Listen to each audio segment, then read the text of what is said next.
اعوذ باللہ من الشیطان الرجیم بسم اللہ الرحمن الرحیم. ڈیئر اسٹوڈنٹس السلام علیکم ورحمۃ اللہ وبرکاتہ.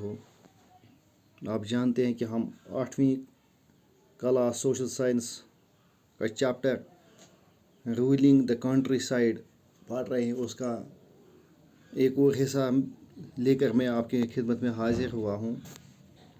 تو کل ہم نے پڑھا مانرو سسٹم، جو کہ ٹیپو سلطان سے جو علاقے حاصل کیے تھے انگریزوں نے، وہاں پر تھامس مانرو نے ایک نیا نظام ریونیو کلیکشن کے لیے کیا، جس میں لارڈ میکنزی بھی شامل تھے. انہوں نے ایک نئی پالیسی ڈیوائز کی تھی جسے مانرو سسٹم کے نام سے جانا جاتا، اور اس کو محل واری سسٹم بھی کہا جاتا تھا. محل واری سسٹم میں کیا تھا کہ جو ڈیولپمنٹ کمشنرز تھے انہیں کہا گیا کہ آپ گاؤں گاؤں جا کر محل محل جا کر زمین کا تخمینہ لگائیں، اس کی میجرمنٹ کریں، جانچ کریں، سروے کریں. اس کے بعد زمین کی فرٹیلیٹی دیکھ کر اس پر ریونیو فکس کریں. اور اس میں یہ بھی تھا کہ ریونیو کو یہ جو مالی ہے، جو ٹیکس چھوٹے چھوٹے زمینداروں سے لیا جائے گا، اس کو وقت کے ساتھ ساتھ رینیو کیا جائے گا. اور دوسری بات یہ تھی کہ اس میں جو بڑے جاگیردار تھے ان کو بیچ میں سے ہٹا دیا گیا، اور اب کمپنی ڈائریکٹلی چھوٹے چھوٹے ٹیننٹس تھے، پیزنٹس تھے، ان کے ساتھ کام کرنے لگی. اور جو ولیج ہیڈ مین تھا یعنی کہ مکھیا، نمبردار ہوتا تھا گاؤں کا، اس سے کہا گیا کہ آپ گاؤں والوں سے ٹیکس وصول کریں اور اس کو سرکاری خزانے میں جمع کریں. That system was called Munro system as well as Mahalwari system. Today آج ہم اسے آگے جائیں. All was not well. یہ جو بھی پالیسیز ڈیوائز کی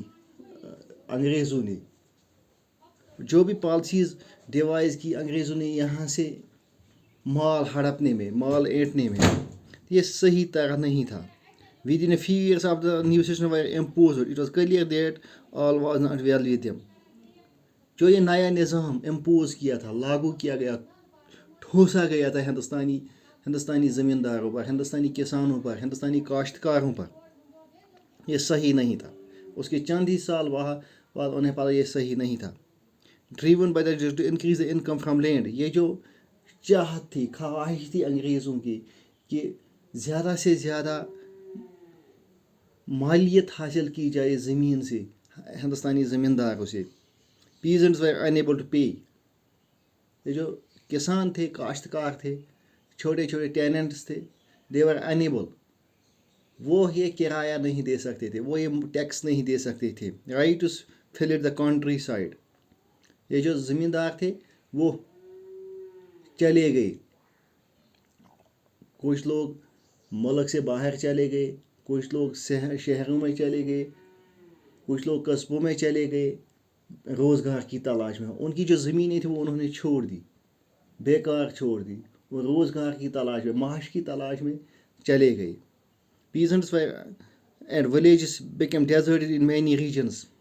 بہت سے علاقوں میں گاؤں خالی ہو گئی، وہاں پر کہیں پر انسان نظر نہیں تھا، کہیں پر انسانوں کی بستی نظر نہیں آ رہی تھی.